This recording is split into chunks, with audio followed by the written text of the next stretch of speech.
తనని రిజెక్ట్ చేసిన సూరజ్కి ప్రపోజ్ చేసి అందరికీ షాక్ ఇచ్చిన జోష్న మరిదంతా ఎలా జరగబోతుంది, అసలు ఏం జరిగింది తెలుసుకోవాలనుకుంటే వీడియోనైతే చివరి వరకు మిస్ కాకుండా చూసేయండి. ఇప్పుడు వంట చేస్తూ రాబోయే కథలో ఏం జరగబోతుంది అన్నది ఇప్పుడైతే మీకు ఎక్స్ప్లెయిన్ చేయబోతున్నాను. చివరి వరకు మిస్ కాకుండా చూసేయండి. ఇక ఇక్కడ చూస్తే జోష్నని పెళ్లి చేసుకోమని సూరజ్ని అడుగుతారు. సూరజ్ అయితే మాత్రం జోష్న మనసులో ఇంకా కార్తీక్ గారు ఉన్నారు కాబట్టి నేను పెళ్లి చేసుకోలేను, నేను జోష్నని రిజెక్ట్ చేస్తున్నాను అని చెప్పేసి సూరజ్ చెప్పేస్తాడు. నన్ను నువ్వు రిజెక్ట్ చేస్తున్నావా, ఇది నిజమేనా అంటూ సూరజ్ తనని బంగారం అని పిలిచింది, ఐ లవ్ యూ చెప్పింది, ఇవన్నీ కూడా జోష్న బయట పెడుతుంది. అలా పెట్టేసరికి ఇక వాళ్ళంతా కూడా షాక్ అయిపోయి చూస్తూ ఉండిపోతారు. నిజమే, నా తరపు నుంచి మనస్ఫూర్తిగా నిన్ను ప్రేమిస్తున్నాను, కానీ నీ తరపు నుంచి నా మీద ప్రేమ లేదు. అలాంటప్పుడు నేను నిన్ను పెళ్లి చేసుకోను. నువ్వు మనస్ఫూర్తిగా నన్ను ఇష్టపడుతున్నానని చెప్పిన రోజు నీ మెడలో నేను తాళి కడతాను అని చెప్పేసి సూరజ్ అక్కడి నుంచి వెళ్ళిపోబోతూ ఉంటాడు. అలా వెళ్ళిపోబోతూ ఉండగా ఒక్క క్షణం ఆగు అని చెప్పేసి గట్టిగా అంటుంది జోష్న. ఏంటి జోష్న, ఇంకా సూరజ్ని అనవలసినవి ఏమైనా మిగిలిపోయినాయా, తనని అనాథ అంటూ హర్ట్ చేశావని సూరజ్ ఇక్కడి నుంచి వెళ్ళిపోయాడు. ఇంకా కార్తీకు నీ మనసులోనే ఉన్నాడని తెలుసుకుని సూరజ్ నిన్ను ఇప్పుడు రిజెక్ట్ చేశాడు. నిన్ను అంతగా ప్రేమించిన సూరజే నిన్ను రిజెక్ట్ చేశాడు అంటే నీ లైఫ్ ఏంటో ఒక్కసారి నువ్వు ఆలోచించుకో అని చెప్పేసి శివనారాయణ అలాగే సుమిత్ర కూడా అంటూ ఉంటారు. మమ్మీ, అవును మమ్మీనే చెప్తున్నాను, ఎందుకంటే నిన్ను సూరజ్ ఎంతగానో ఇష్టపడ్డాడు, ఆ విషయం మాకు క్లియర్గా అర్థమవుతుంది.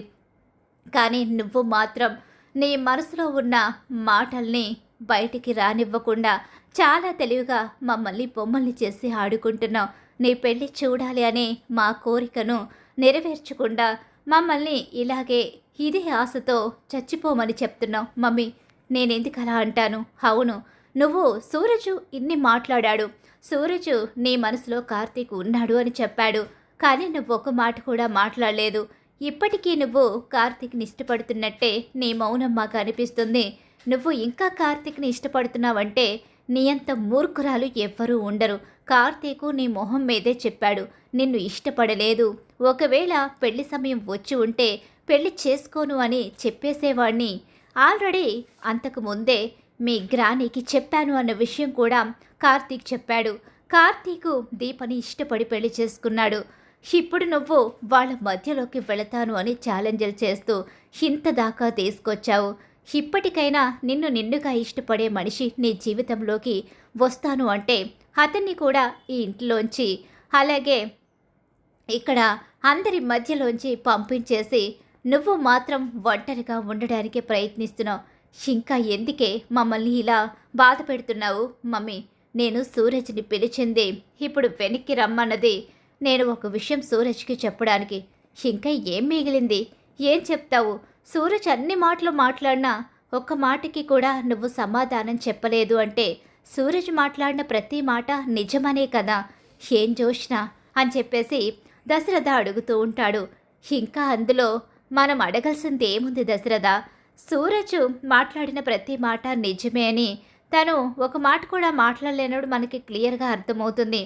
తనకి తాత పరువు అలాగే అమ్మ ఆశతో ఎలాంటి సంబంధం లేదు.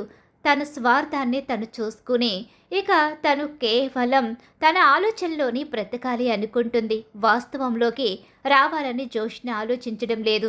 జోష్న గురించి ఇంతగా తెలుసుకుని కూడా ఇష్టపడి పెళ్లి చేసుకోవాలి అనుకుంటున్నాడంటే సూరజ్ ఎంత గొప్పవాడో అర్థమవుతుంది. కానీ సూరజ్ని రిజెక్ట్ చేసిన జోష్న మాత్రం మన దృష్టిలో ఏంటో తనకే వదిలేస్తున్నాను. వసే, ఇప్పుడు నువ్వు కనుక సూరజ్ దగ్గర నీ మనసులో తను ఉన్నాడు అని విషయం చెప్పకపోతే మాత్రం ఆ తర్వాత పరిస్థితులు ఎలా ఉంటాయో నేను నీకు చెప్పనవసరం లేదు అని చెప్పేసి పారిజాతం అంటూ ఉంటుంది. ఇక సూరజ్ ముందుకు అడుగు వేసి వెళ్ళిపోబోతూ ఉంటాడు. ఒక్క నిమిషం సూరజ్ అని చెప్పేసి సూరజ్ దగ్గరికి జోష్న అయితే వెడుతుంది. మళ్ళీ ఏమైనా గొడవ చేస్తుందేమో, పాపం సూరజ్ ఇప్పటికే హాట్ అయి వెళ్ళిపోతున్నాడు, ఇంకా మన మొహం కూడా చూడ్డు అని చెప్పేసి అలా అందరూ కార్తీక్తో సహా అందరూ నిలబడిపోతారు. అక్కడ చూస్తూ ఉండిపోతారు. ఇంకా ఏం మిగిలింది? నన్ను అనాథని అంటూ ఎంతగానో బాధ పెట్టావు. అవును, నేను అనాథనే, అలా అని మనసు లేని వాణ్ణి కాదు. నాకు మనసుంది. నేను మనిషినే. ఆత్మాభిమానంతో బ్రతుకుతున్నాను.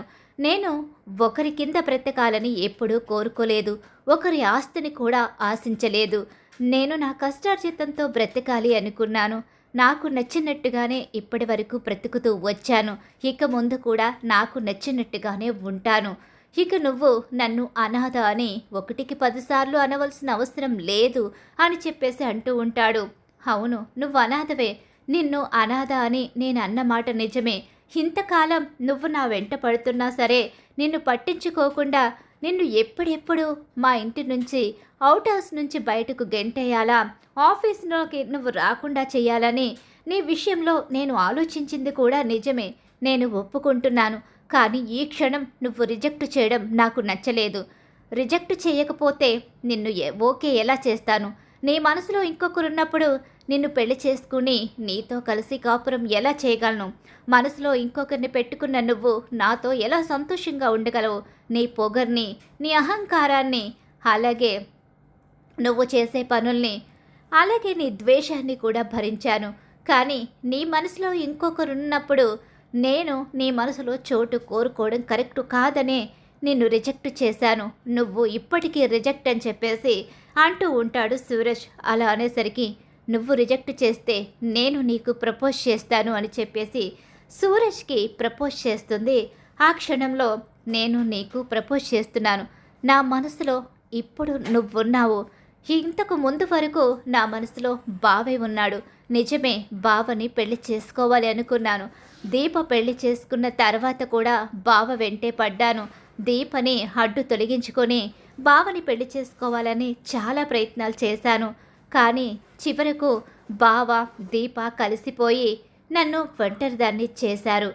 బావ దీప ఎప్పుడైతే ఇద్దరు ఒకరి కోసం ఒకరు బ్రతుకుతున్నారని తెలుసుకున్నానో ఆ క్షణం నుంచి నా మనసులో ఆశల్ని, కోరికల్ని చంపేసుకున్నాను. కానీ నాలో ఉన్న పంతం మాత్రం తగ్గలేదు. అందుకే మౌనంగా పెళ్లి కోసం ఎదురు చూడకుండా ఉండిపోయాను. కానీ ఎప్పుడైతే నువ్వు నా జీవితంలోకి వచ్చావో నాలో పెళ్ళి అనే ఆలోచన వచ్చింది. కానీ నిన్ను పెళ్లి చేసుకోవాలని అనుకోలేదు. అందరూ నన్ను ఇక ఒత్తిడి చేసిన పెళ్లి విషయం గురించి ఆలోచించాలి అనుకోలేదు. కానీ నువ్వు నన్ను రిజెక్ట్ చేసిన క్షణం అర్థమైంది.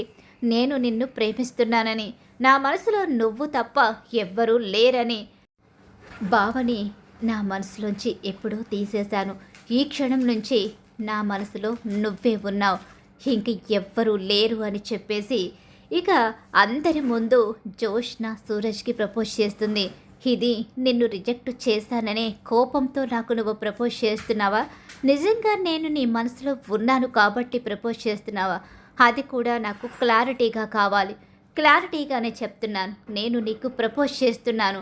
నేను నిన్ను పెళ్లి చేసుకుంటాను. ఈ శివనారాయణ మనవరాలు నిన్ను పెళ్లి చేసుకోవాలి అనుకుంటుంది. నేను ఇప్పుడు జోష్నని నీకు కాబోయే భార్యని అని చెప్పేసి అందరి ముందు చెప్తుంది. ఎందుకంటే తనని రిజెక్ట్ చేసి తన ఈగో మీద దెబ్బ కొట్టి తనని రెచ్చగొట్టి వదిలేశాడు సూరజ్ చాలా తెలివిగా.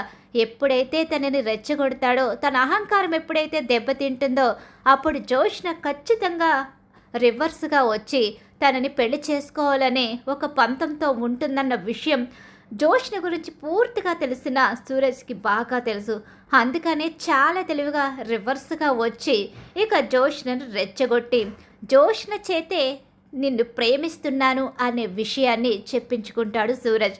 చాలా తెలివిగా సూరజ్ ప్లాన్ చేసి జోష్న చేతే ఐ లవ్ యూ చెప్పించుకుంటాడు అందరి ముందు. చాలా సంతోషంగా ఉంది.